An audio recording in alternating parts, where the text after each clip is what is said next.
Très bien, nous y voilà. Techniquement, il s'agit du premier cours.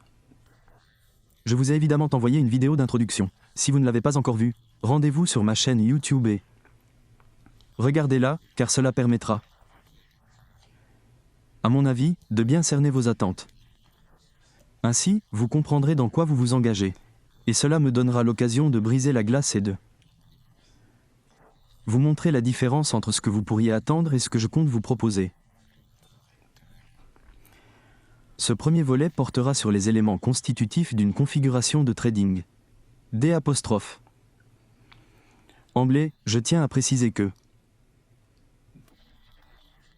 ce sera principalement un mentorat sur le trading d'indices et de contrats à terme. L'. Idée sera présentée dans le cadre d'exercices de trading virtuel sur tradingview.com. Mais ce que vous voyez ici, ce sont des données en direct de Thinkorswim. Des exécutions réelles effectuées aujourd'hui. Je veux que vous les compariez avec ce que vous voyez sur YouTube et dans d'autres ressources pédagogiques. Ils vous diront qu'ils savent faire ceci et cela.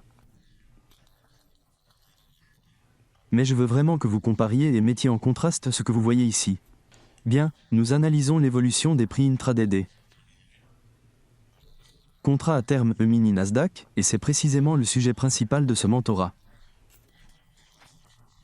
Je pense que ce marché mérite d'être étudié. Il ne se limite pas au marché d'échange, mais il est utile pour un trader utilisant le mini S&P, le mini Dowell et le mini Nasdaq, d'apprendre à les analyser. Le mini Nasdaq est un peu plus rapide, un peu plus agressif. Mais il reste possible de le trader. Je veux donc que vous réfléchissiez à ce que signifie observer l'évolution des prix et à ce que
vous souhaitez apprendre à identifier. Vous regardez probablement ce graphique et vous vous dites « J'aimerais tous les analyser ». Mais je veux que vous réfléchissiez à celui qui se démarque vraiment sur l'ensemble du graphique. Il s'agit d'un graphique en 1 minute. Lequel se distingue le plus? Je vous laisse un instant. Vous pouvez mettre la vidéo en pause et la reprendre quand vous serez prêt. Certains d'entre vous ne la mettent jamais en pause. Bien, nous pouvons donc observer comment les mouvements se produisent à partir d'ici. 2 ordres sont exécutés ici. Chaque fois que vous voyez ceci, il s'agit en fait d'un retournement. Donc, s'il y a une position longue, elle s'inversera et vous mènera dans l'autre sens. D'accord? Et puis ceci. C'est aussi un retournement. Ensuite, une autre clôture. Puis une autre entrée longue, la sortie, une entrée courte, et enfin la couverture. D'accord? J'aimerais que vous réfléchissiez à ce qu'il vous faudrait pour trouver une certaine régularité et combien de variations, ou handles, parenthèse fermante, d'un contrat à terme sur indice vous satisferait. Par handle, j'entends 4 ticks. La fluctuation minimale sur ces marchés. Par exemple, si vous négociez le EP 500 et que vous preniez une position longue au niveau de 4450, si le cours montait.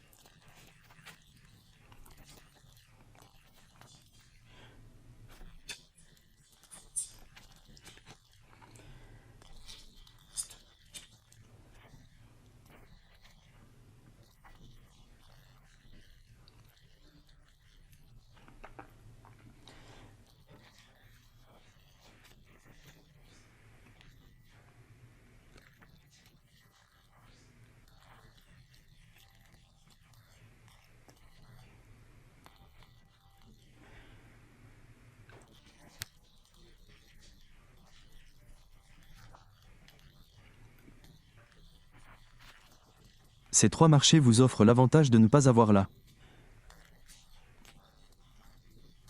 possibilité de fournir une marge de 17 $ pour négocier un contrat complet sur le Nasdaq. La plupart des courtiers, sauf si vous utilisez un courtier à escompte, exigent des fonds importants, soit environ 17 $ et 12,50 $ pour un contrat à terme mini S et P500. Vous pouvez donc utiliser une fraction de ces montants pour traders en micro-position sur chacun de ces marchés. Cela réduit évidemment le multiplicateur de ticks, car l'effet de levier est beaucoup plus faible. Je vais aborder tout ça plus en détail, mais j'aimerais commencer la conversation de manière informelle. Et aussi vous montrer ce que je fais par rapport à ce que font les autres. Alors, je ne vise personne en particulier. Mais si vous regardez sur YouTube, vous verrez des gens qui se mettent en avant et qui présentent des résultats qui peuvent être faux. Je ne suis pas là pour les dénigrer. Ils pourraient très bien trader sur un compte réel, ça m'est égal. Mais tous ceux qui tradent sur Thinkorswim reconnaîtront ce graphique immédiatement. J'ai publié des résultats et une analyse mise à jour sur le compte de trading Thinkorswim, TDMR, et vous la trouverez dans l'onglet Communauté. Promis, je n'utiliserai pas trop cet onglet. Mais c'est ma façon de communiquer avec vous. Donc, si vous vous abonnez à la chaîne, activez toutes les notifications et cliquez sur le petit bouton. Je crois que c'est comme une icône de cloche pour toutes les notifications. Vous serez prévenu à chaque fois que je publie quelque chose dans l'onglet Communauté. Sinon, vous ne le serez pas. Donc, c'est mon remplaçant pour Twitter, qui à mon avis est nul. Si on regarde la tendance générale,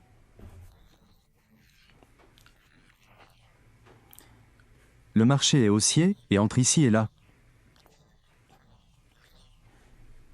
Ce n'est pas un petit nombre de transactions, c'est un nombre assez important. Ce n'est pas juste quelques-unes, ce n'est pas une poignée. Puis, plus haut, il y a un retournement de tendance. Ça redescend et je rachète ici, en sens inverse. Donc, je vends à découvert. Ici et j'achète à l'achat ici. À 740 et 720, soit 20 transactions. Je prends une position longue à 720, j'abrège le nombre par souci de concision, je sors à 732. 12 transactions, puis je continue jusqu'à 756, puis je sors à 784,5. Puis je prends une position courte à 798 et je rachète à 6h75. Alors, je vous demande laquelle de ces transactions pensez-vous être celle que vous voulez apprendre ? Encore une fois, partant du principe que vous souhaitez probablement tout faire. Je ne vous le promets pas. Je vais vous montrer comment trouver cette configuration. Remarquez le nombre de poignées, je ne vous promets pas d'en trouver autant, mais les configurations et la logique sous-jacente vous aideront à trouver ces types de cadres. Un cadre est la base d'un modèle de trading. Vous devez donc comprendre ce que vous recherchez. C'est la seule chose que je vous présente ce soir, l'idée de ce que je vous promets d'enseigner. Afin que vous puissiez trouver ces configurations par vous-même. Vous ne serez plus dépendant d'un système opaque. Vous n'avez pas besoin de participer à un quelconque système de génération de signaux. Vous n'avez pas besoin de faire partie d'un service de signalisation, vous pouvez trouver ces informations par vous-même. De manière indépendante, c'est précisément ce que j'essaie d'inculquer à tous mes élèves. Je le fais avec mes élèves en mentorat qui m'ont payé pour leur formation. Et maintenant, vous êtes ici sur ma chaîne YouTube, je vous dis la même chose. J'enseigne l'indépendance afin que vous n'ayez pas besoin de ma part pour vous guider. Une fois que vous aurez compris les règles et que vous aurez suivi les processus, je vous apprendrai comment pratiquer. Vous n'aurez besoin de rien d'autre que du graphique lui-même. C'est tout, c'est mon avis, et vous pouvez le contester si vous voulez. Mais cela m'est égal. Remettez en question l'idée que la pensée indépendante n'est pas la meilleure façon de procéder. Il faut être libre. D'accord ? Si vous utilisez un service de signaux ou une approche qui vous oblige à utiliser un système opaque, vous êtes en quelque sorte prisonnier, n'est-ce pas ? Regardez ce graphique, il est clair. À l'exception de ces petites bulles qui indiquent les transactions. Vous n'observez aucune distorsion dans l'analyse de l'évolution des prix.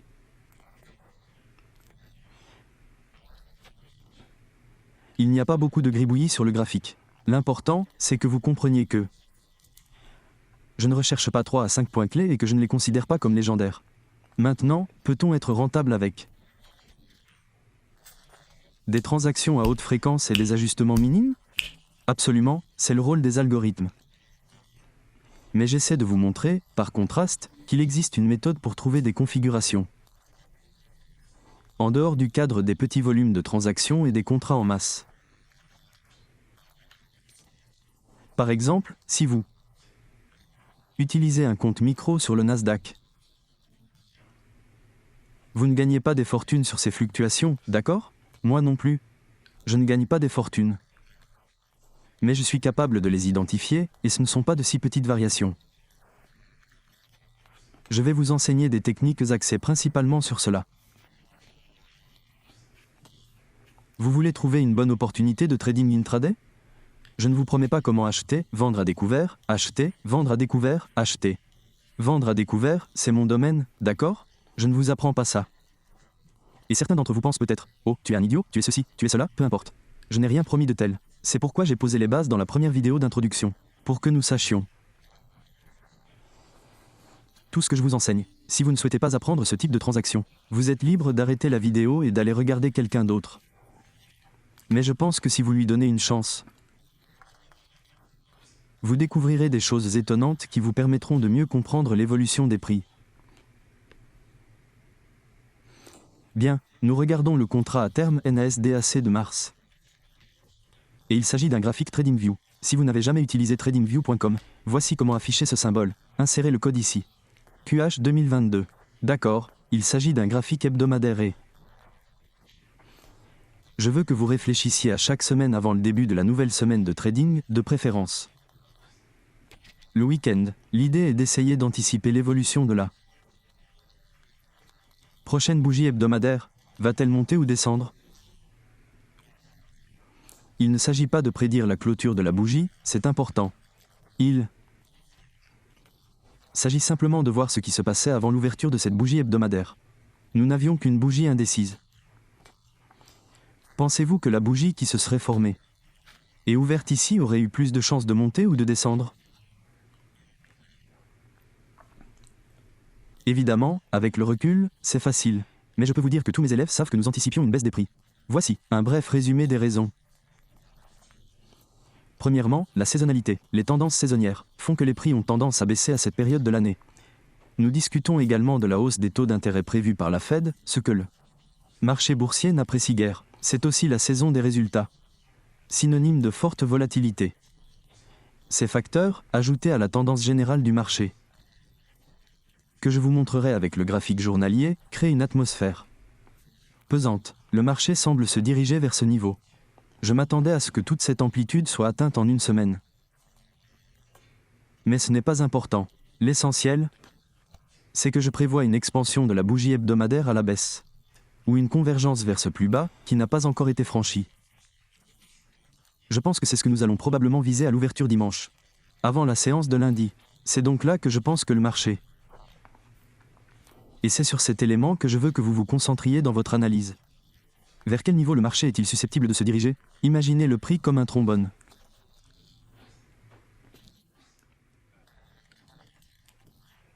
Ensuite, il y a cette impulsion magnétique que certains niveaux de prix et la saisonnalité exercent sur les prix. Cela les fait graviter vers certains niveaux, et la vitesse et l'ampleur de ces mouvements s'apprennent. Avec l'expérience, ce n'est pas quelque chose que je peux transmettre. Il faut pratiquer, observer, étudier et trouver son propre rythme. Tous les formateurs savent de quoi je parle, et même les élèves qui ont suivi une formation réussie ne le comprendront pas exactement. On le ressent. C'est une question d'expérience. Il n'y a pas d'autre moyen de le définir, surtout au début de son apprentissage. Il faut au moins essayer de se concentrer sur l'évolution de la bougie hebdomadaire. Le truc, c'est que, pendant la première moitié de la semaine, ou peut-être juste une journée, elle peut baisser. Si vous arrivez à anticiper cette baisse, c'est gagné. C'est comme ça qu'on commence à travailler sur la régularité. Aucun étudiant ne devrait essayer de trader à chaque session, chaque jour. Car cela ne fait que créer l'illusion de pouvoir être rentable quotidiennement. Si vous enchaînez les gains, la moindre perte vous déstabilisera. À corriger le tir au plus vite. Vous pousserez. Vous entrerez alors dans le cercle vicieux dont j'ai souvent parlé sur YouTube. Il faut donc se concentrer sur une tendance probable à la hausse ou à la baisse, basée sur la bougie hebdomadaire. C'est tout, cela définit votre orientation initiale pour la semaine. Graphique journalier, recherchez les points hauts et les points bas pour identifier les sources de liquidité et la majorité de vos transactions. Que se concentrent les mouvements du marché? C'est sur cette échelle de temps. Votre analyse doit donc principalement se baser sur cette unité de temps. Il faut formuler une hypothèse quant à L'. Évolution de la bougie hebdomadaire, à la hausse ou à la baisse. C'est ce qu'on appelle le biais hebdomadaire. Ensuite, il faut analyser le graphique journalier et déterminer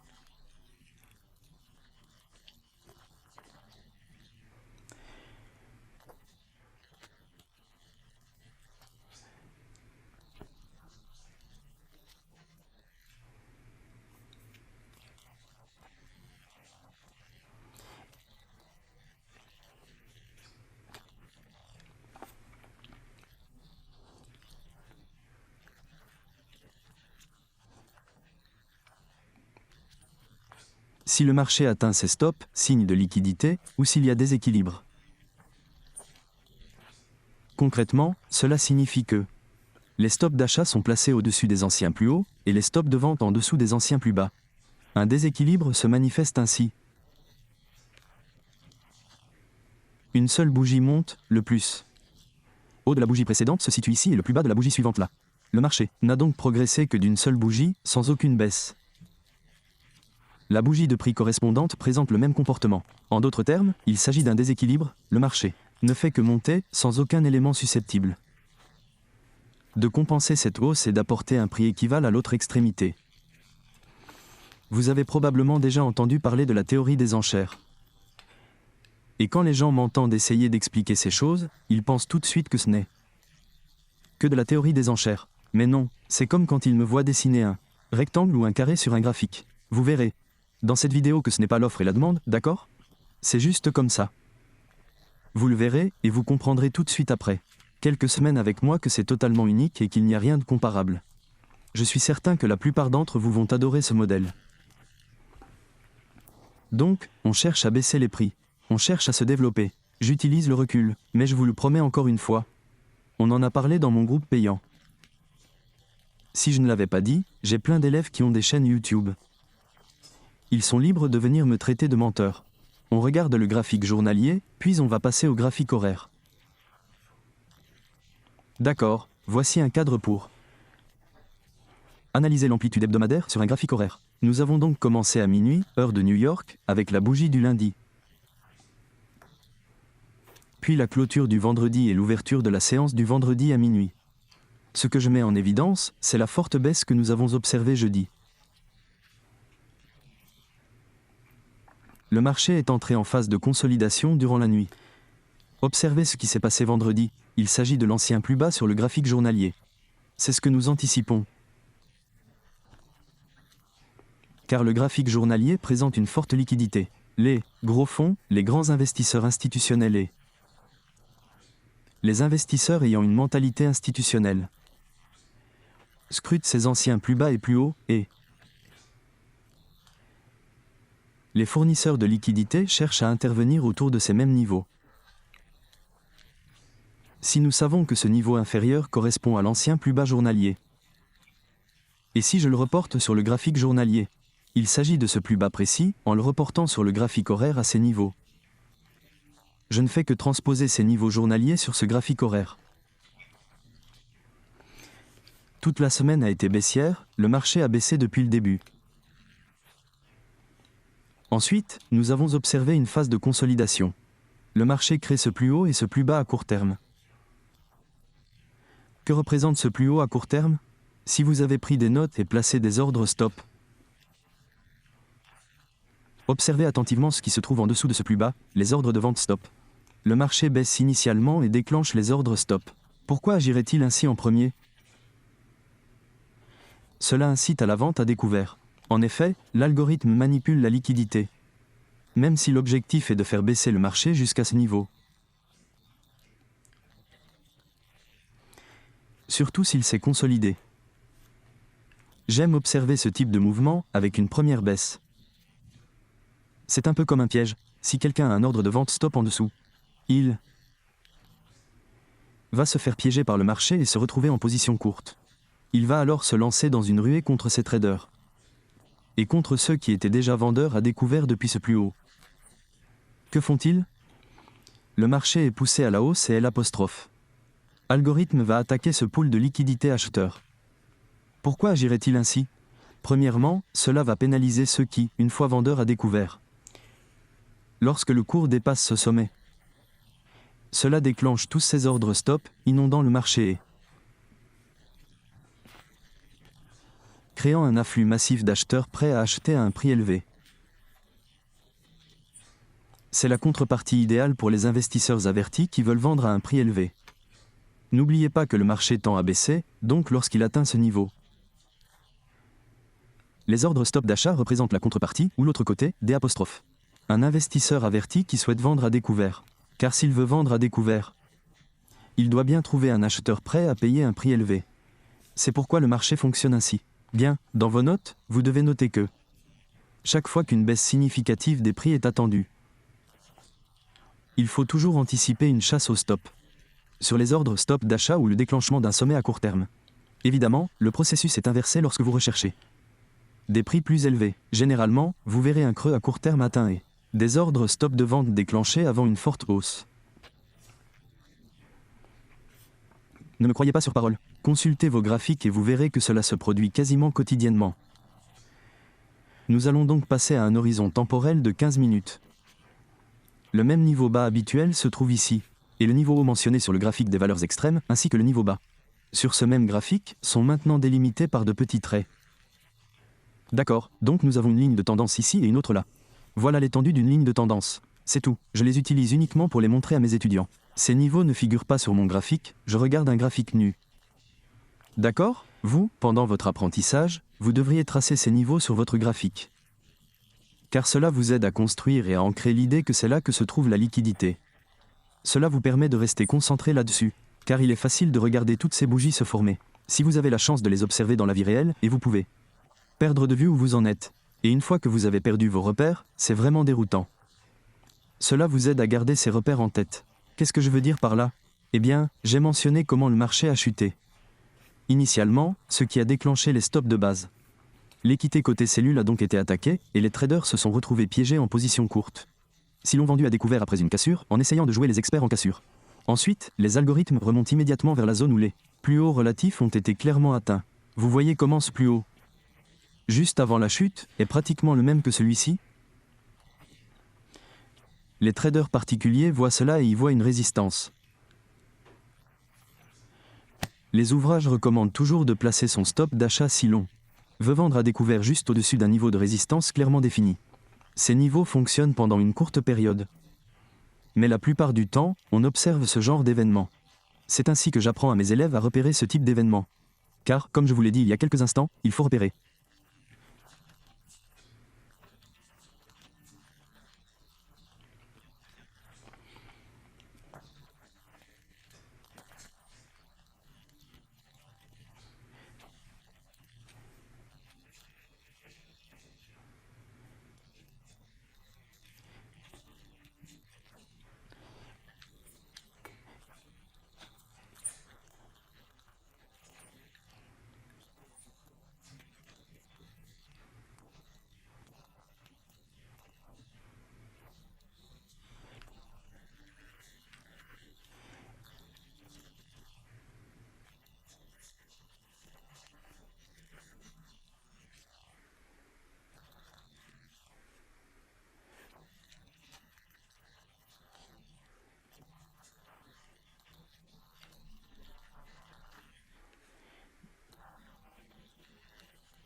Ce point bas, ils se sont tous précipités et ont déplacé leur stop loss juste au-dessus.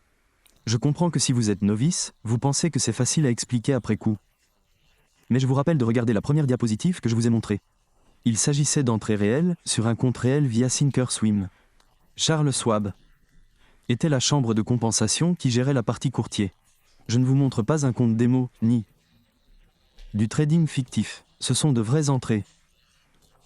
De vrais retournements de tendance, toute l'opération. L'important, c'est que je vous ai montré cette opération plus importante. C'est le cadre que je vais vous apprendre à trouver. Ce pool de liquidité. Identifié, il faut passer à des unités de temps inférieures et commencer à chercher quelque chose de précis. Regardons ces unités de temps inférieures pour trouver ce que c'est. Voici un graphique en 2 minutes. Pourquoi un graphique en 2 minutes? Eh bien, 2 minutes, 1 minute, 3 minutes ou même 5 minutes. Il y a encore beaucoup de marge pour que des déséquilibres se produisent sur une unité de temps inférieure. Qu'est-ce que je veux dire par là? En 1 minute, 2 minutes et 5 minutes sont généralement les meilleurs pour trouver les déséquilibres des indices. Ne me croyez pas sur parole, d'accord? Si vous recherchez des configurations à haute fréquence aujourd'hui, les graphiques en 1, 2 ou 3 minutes sont tout simplement magnifiques. Ils offrent une excellente clarté. Car les algorithmes de trading haute fréquence fonctionnent généralement sur des intervalles de quelques secondes, voire 15, 30, 45 ou 60 secondes. Ils recherchent ces petits déséquilibres, et à quoi cela ressemble-t-il? Bon, on a cette course sur les stops ici. Ok, vous vous souvenez de l'ancien plus haut ici? L'ancien plus haut ici? L'ancien plus haut ici? Ça continue tout droit dessus. Une fois que ça se produit sur l'unité de temps supérieure, l'unité de temps de 15 minutes, il faut passer aux unités de temps inférieures. J'utilise le graphique en 2 minutes, parce que c'est exactement ce que j'utilisais pour trouver ce déséquilibre et en profiter. Ok, le marché crée un plus bas à court terme ici, puis il casse en dessous. C'est clé, c'est ce qu'on appelle une cassure dans la structure du marché. Maintenant, les fondements et le cadre sous-jacent sont les suivants. Nous sommes sur un marché, c'est ce qu'on appelle une bougie hebdomadaire. On s'attend à ce que cette bougie hebdomadaire s'étende à la baisse. Elle s'est étendue toute la semaine, donc on a la dynamique de notre côté. Il y a eu une consolidation et on avait un ingénieur de liquidité. Avec ses plus hauts relativement égaux, le marché a d'abord cassé à la baisse, puis il a couru sur les plus hauts. Donc, une fois que c'est arrivé là, on ne se précipite pas, on prend juste une position courte, parce que c'est passé au-dessus des anciens plus hauts. On recherche une signature spécifique qui nous indique la marche à suivre. Pour toi, d'accord? Et je te promets que lorsque tu commenceras à analyser tes graphiques, et ça va être un vrai travail à faire, tu verras ce phénomène se produire presque tous les jours. Et si ce n'est pas dans ce sens, c'est dans le sens inverse de l'achat. Ok, encore une fois, ne me crois pas sur parole.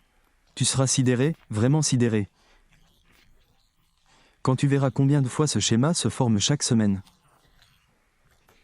Ok, il se répète très souvent sur les graphiques intraday, il crée ce type de mouvement. Mais les stops sont déclenchés, puis on observe un plus bas à court terme, et ensuite le cours casse en dessous. On a donc une structure de marché en cassation, d'accord? Une fois ce plus bas cassé, tu vas chercher cette petite zone ici. C'est le déséquilibre dont je parlais au début, n'est-ce pas? Donc, ce qui se passe, c'est que le marché va monter dans cette zone. Et c'est là qu'il faut vendre. Si vous ne vendez pas à ce moment-là, vous pouvez passer à une unité de temps inférieure. Par exemple un graphique d'1 minute. Si c'était un graphique de 5 minutes, vous pourriez descendre à 1 minute. Et vérifier si le même phénomène se produit également sur cette unité de temps. Souvent, cela se produit si vous regardez une unité de temps inférieure. Par exemple, si vous regardez un graphique de 5 minutes et que vous passez à un graphique d'1 minute, vous trouvez un écart de juste valeur ici. Il s'agit de réduire l'échelle de temps. Car une fois que vous avez compris que le marché est susceptible de baisser, il devient facile de repérer ce genre de choses. Donc, sur votre graphique, une fois que vous développez et maîtrisez cette idée, vous allez mettre en évidence ceci. La bougie est basse, celle-ci est haute. Et ceci, c'est ce que j'enseigne à mes étudiants comme un écart de juste valeur. D'accord? On ne trouve pas ça dans les livres. Vous n'avez rien de tout ça. Ici, c'est quelque chose qui a été introduit en 2016. Et évidemment, beaucoup de gens ont découvert son efficacité et essaient de créer des formations avec. Mais je n'aborderai pas ce sujet ici. L'idée est de s'attaquer à ce déséquilibre. Et une fois que c'est fait, dès que l'algorithme qui détermine le prix entre en jeu, certains d'entre vous ne savent peut-être pas ce que cela signifie, et d'autres ne sont peut-être même pas d'accord. Vous pensez peut-être que c'est inventé ou truqué. Je vous assure que si vous y consacrez du temps, vous arriverez rapidement à la conclusion qu'il s'agit Bel et bien d'un algorithme qui manipule les marchés chaque jour. À chaque tic, c'est totalement contrôlé. Point final, on vous fait croire qu'il s'agit de pression à l'achat et à la vente. Maintenant, si je reprends cette analogie où le processus descend d'abord ici, puis remonte ici.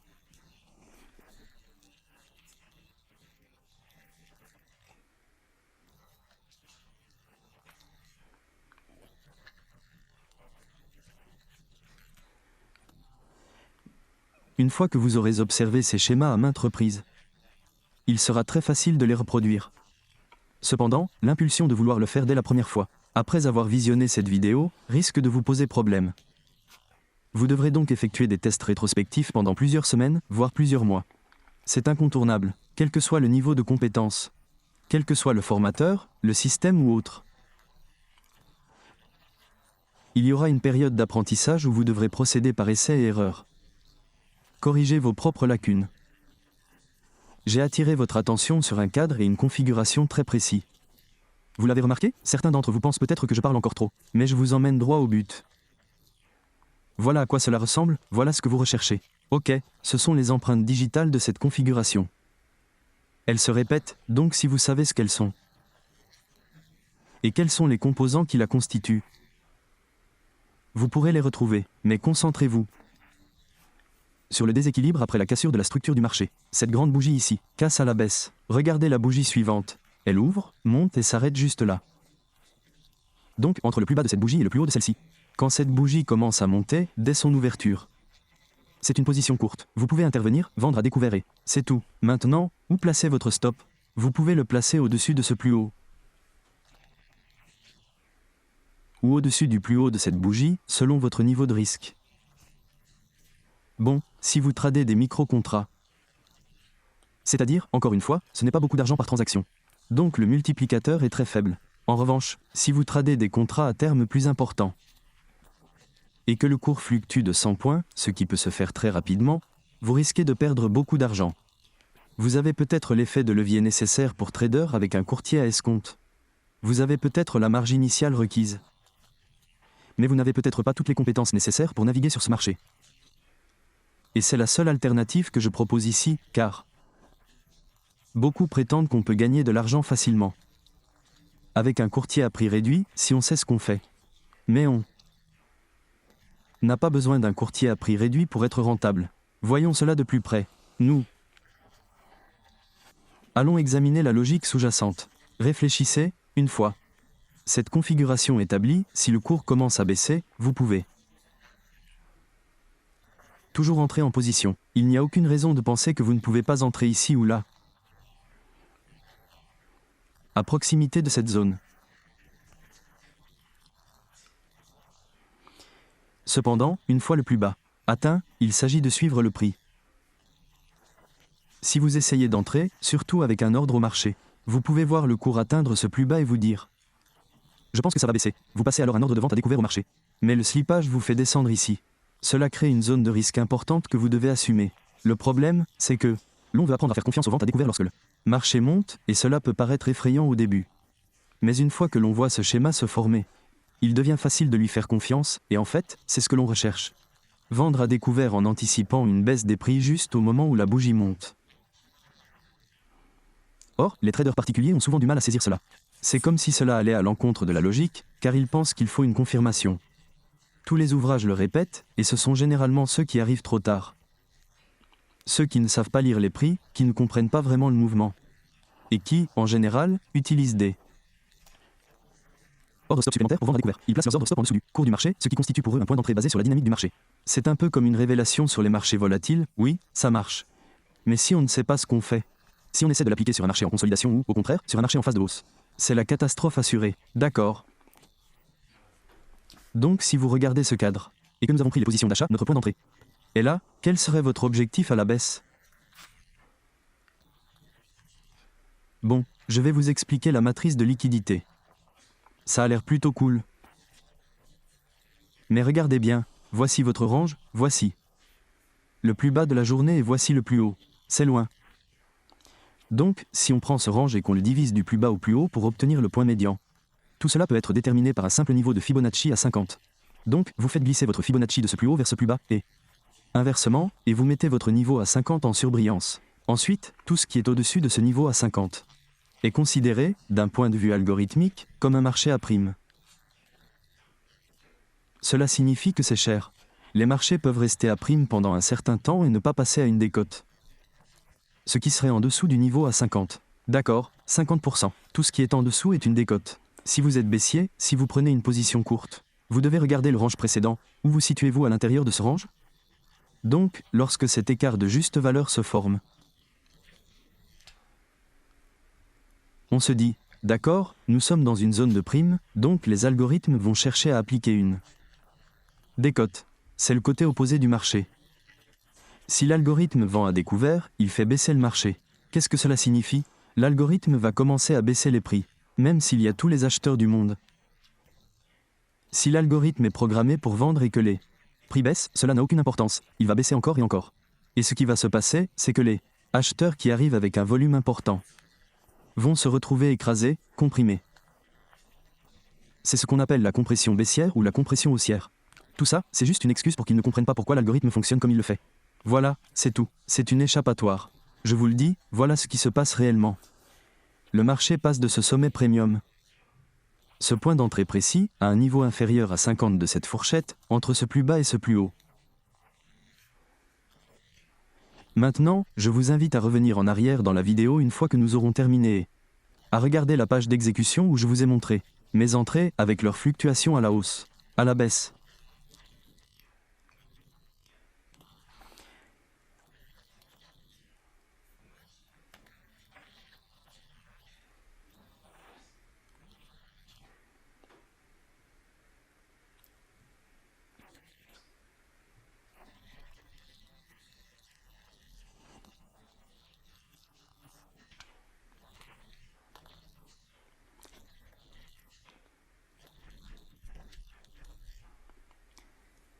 Bien, nous allons trouver des vendeurs disposés à un prix bas par rapport à ce point.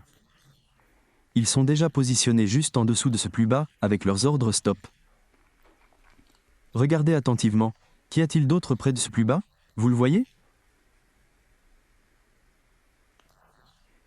Mettez la vidéo en pause avant que je vous le montre, car cela gâche un peu la surprise. Si vous le trouvez et que je ne vous le dis pas, c'est satisfaisant, car c'est précisément là que se situe ce déséquilibre dont je parlais.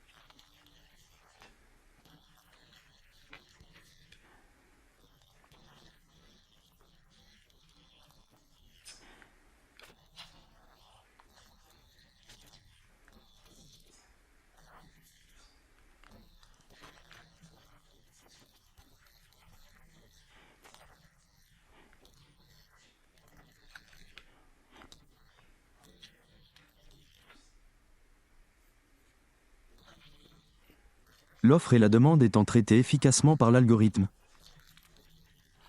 Le cours baisse puis se referme complètement.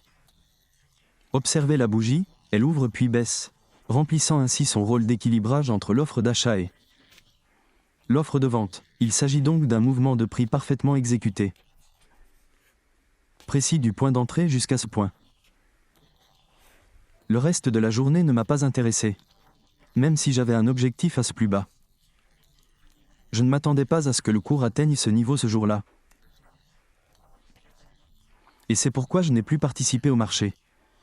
Avec le recul, j'aurais aimé conserver une petite position et la laisser évoluer.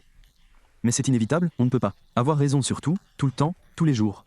Il y aura toujours des occasions manquées, on entrera trop tôt, on gardera trop longtemps, on n'achètera pas assez, on ne vendra pas assez. Il y aura toujours des raisons pour lesquelles on n'a pas fait les choses correctement. Alors ne vous en faites pas, d'accord? Mais, si vous constatez que des éléments comme ceux-ci se répètent,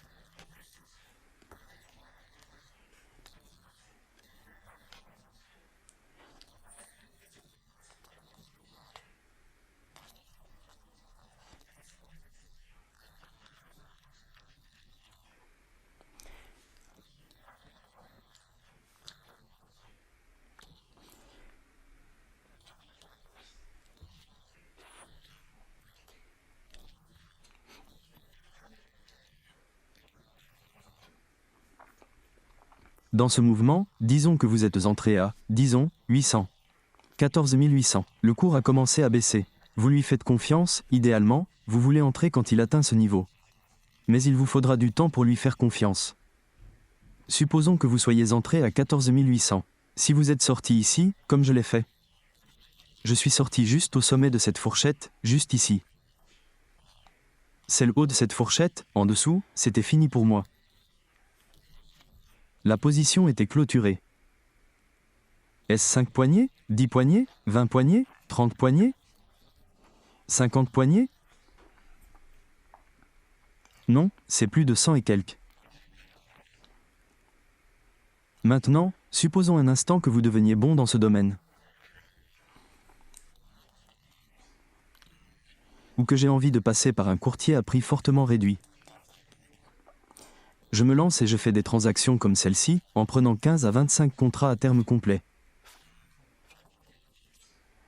À votre avis, quels seront les résultats? Oui, tout ne sera pas facile au début.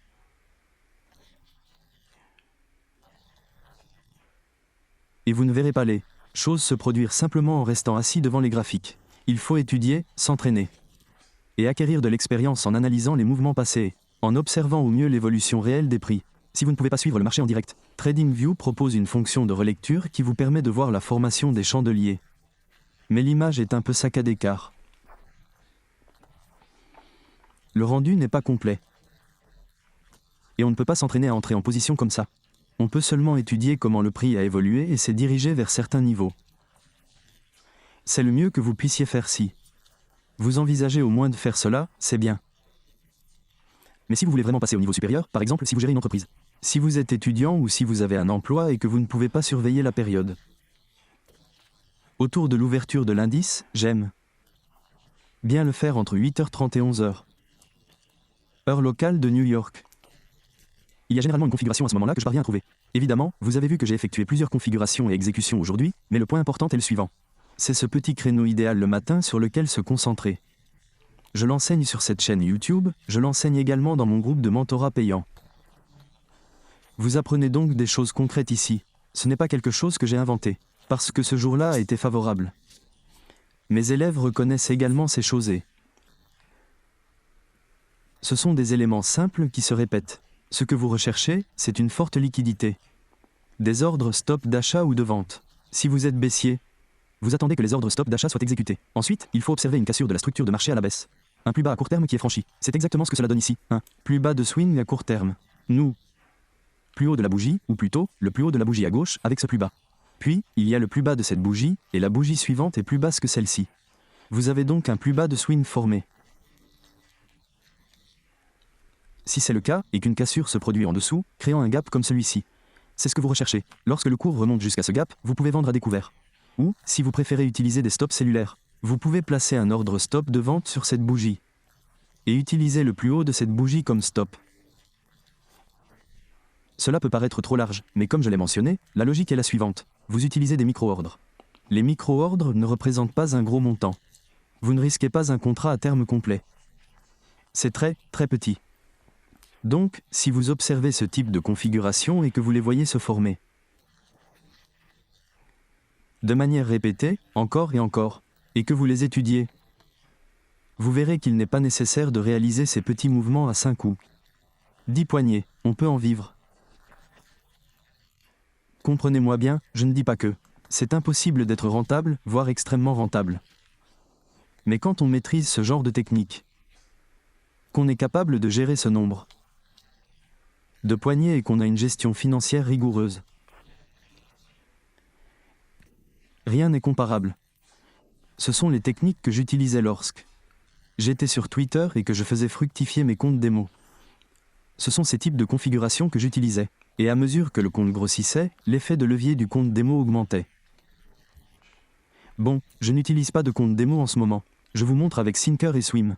Et tous ceux qui connaissent Syncer et Swim, quand je vous montre ces captures d'écran, le document, les transactions s'affichent en orange. Tout est orange sur cette page. Sur un compte réel, c'est vert. Attention, avec un compte démo, ce n'est qu'un compte démo. Je ne prétends pas que vous allez devenir riche. Remarquez que ce compte n'a pas atteint le million de dollars. Car ce mentorat vise à vous inspirer et à vous encourager à acquérir une compétence que Vous jugerez utile, vous décidez à votre propre rythme. Et assumez vous-même les risques. Je ne vous dirai pas de faire ceci ou cela. Si vous décidez de vous perfectionner et d'investir, cette compétence pourrait, je ne le promets pas, atténuer certains problèmes liés aux difficultés financières à venir. Non seulement en Amérique, mais partout.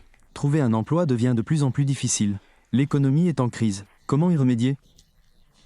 Comment trouver une autre source de revenus? Voici, à mon avis, une des façons d'explorer cette idée. Pour finir, je vais vous donner un petit exercice. Je veux que vous analysiez tous les graphiques des contrats à terme E-mini. Comme je vous l'ai montré. Revoyez la présentation et notez les intervalles de temps que je vous ai indiqués. Écoutez attentivement mes commentaires audio. C'est suffisant. En fait, j'en ai donné beaucoup, et cela peut vous donner le tournis. Si vous êtes novice en analyse technique ou en trading,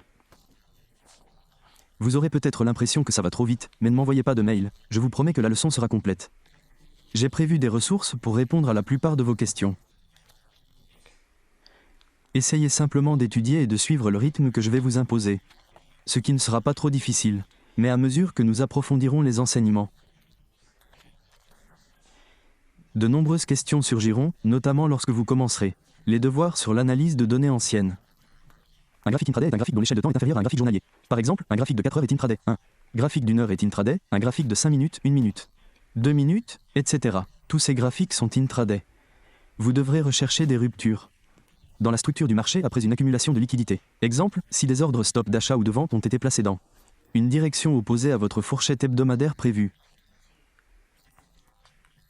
Et enfin, si vous prévoyez des prix plus élevés ou plus bas dans cette fourchette hebdomadaire. Donc, si vous recherchez des prix plus bas, concentrez-vous sur une hausse au-dessus d'un ancien sommet. Une fois ce sommet atteint, surveillez une cassure de la structure du marché sur une unité de temps inférieure. Dès que cela se produit et qu'un déséquilibre apparaît, c'est votre signal d'entrée. Divisez ensuite la fourchette ainsi créée. Identifiez la moitié et si vous vendez à découvert, visez un ancien plus bas ou un déséquilibre. Choisissez la cible la plus proche sans chercher à anticiper une chute jusqu'à ce plus bas et à l'utiliser comme point de sortie. Les marchés peuvent parfois vous jouer des tours. La clé, c'est de viser l'objectif le plus facile à atteindre, puis de laisser le marché évoluer librement sans intervenir. Si un niveau de 125 ou 130 ne suffit pas à un indice, c'est tout à fait acceptable. Je pense que c'est suffisant, mais je suis peut-être partial. Le devoir consiste à nouveau à analyser les graphiques. En utilisant la logique que j'ai présentée dans cette leçon d'introduction, afin de rechercher des ruptures dans la structure du marché. J'ai également des leçons sur cette chaîne YouTube qui traitent des ruptures de structure de marché et autres sujets similaires. Ensuite, vous rechercherez le déséquilibre entre le prix et la valeur cible. Puis vous déterminerez où se situe un plus haut ou un plus bas opposé. Vous enregistrerez et testerez ensuite le nombre de configurations que vous observez dans les exemples inside et autres, et vous évaluerez le gain potentiel. Vous obtiendrez ainsi une base de données. Dans la prochaine leçon, je vous montrerai comment retourner sur les graphiques pour les rechercher, comment les consigner dans votre journal et je vous donnerai plus d'informations sur la façon de trouver ces configurations qui se répètent chaque semaine. D'accord? Donc, une fois de plus, je vais m'appuyer sur ces bases dans le prochain épisode, qui sera diffusé mardi prochain à 10h, heure locale de New York. J'espère que vous avez apprécié celui-ci. En attendant de vous parler à nouveau, je vous souhaite bonne chance et un bon entraînement.